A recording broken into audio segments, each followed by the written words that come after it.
This chart shows Russian military casualties throughout winter and spring.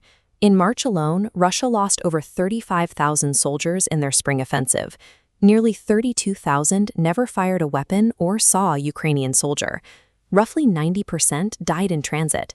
The Russian military doctrine in Ukraine relies heavily on numerical superiority.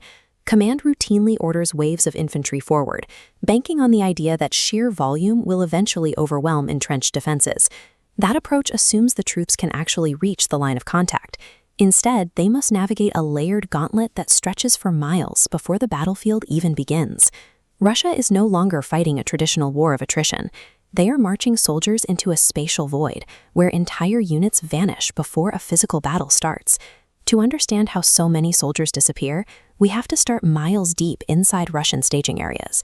Domestic mobilization in Russia is failing.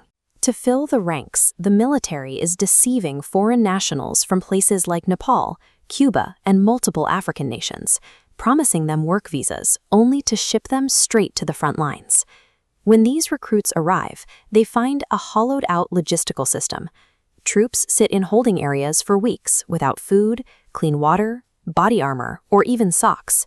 The weapons they do receive are often poorly maintained 1960s-era Soviet rifles. These conditions break soldiers psychologically before they ever march forward. Desertion rates are spiking into the tens of thousands, while soldiers report seeing mass graves of their own comrades, men executed by commanding officers for refusing to advance. Long before facing a single piece of Ukrainian high-tech weaponry, the Russian military environment is so broken that it is actively cannibalizing its own forces. If a soldier somehow survives the staging grounds, they have to push into the outer edge of Ukrainian airspace. Here, they meet a new threat: medium-range, deep-strike drones. Ukraine has expanded its drone capabilities to hit targets up to 144 kilometers behind the front lines. These drones specifically hunt Russian convoys, troop camps, and command centers. Taking out these logistical nodes strips the advancing infantry of their support systems. There is no heavy armor to ride in and no supply chain to rely on. Without mechanized support, Russian troops abandon heavy armored assaults. Instead, they conduct small group infiltration missions entirely on foot or exposed on motorcycles. The near rear operates as a technological meat grinder, leaving advancing units exposed long before they reach the front. The final 15 kilometers of the march are the most lethal phase of the entire gauntlet. Ukraine has turned this space into a total aerial surveillance state. They have scaled their production capabilities to manufacture millions of cheap, highly lethal first-person view or FPV drones. Human operators rotate through continuous shifts, creating an unbroken loop of visibility from above.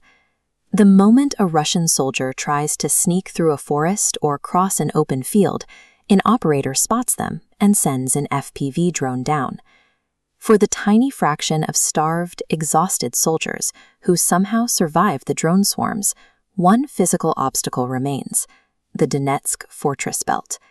This is a heavily fortified defensive arc protecting key cities like Kramatorsk. After miles of constant bombardment and starvation, the fragments of Russian units that manage to reach this line lack the strength or equipment to penetrate it. They are easily batted away. Zooming out from the individual soldier's journey reveals a mathematical reality that Russia cannot sustain. This diagram illustrates the cost of a single square kilometer in Donetsk. For a space this size, Russia loses 316 soldiers, double the casualty rate from a year prior. Capturing the rest of the region at this rate would cost Russia over 2.2 million soldiers. Despite this, leadership in the Kremlin continues to issue deadlines demanding Ukraine's withdrawal from the region. They are issuing threats based on a physical manpower advantage that simply does not make it to the line of contact. Today's battlefield is defined by a miles-deep wall of technology and starvation, a spatial void where the battle ends for most before it ever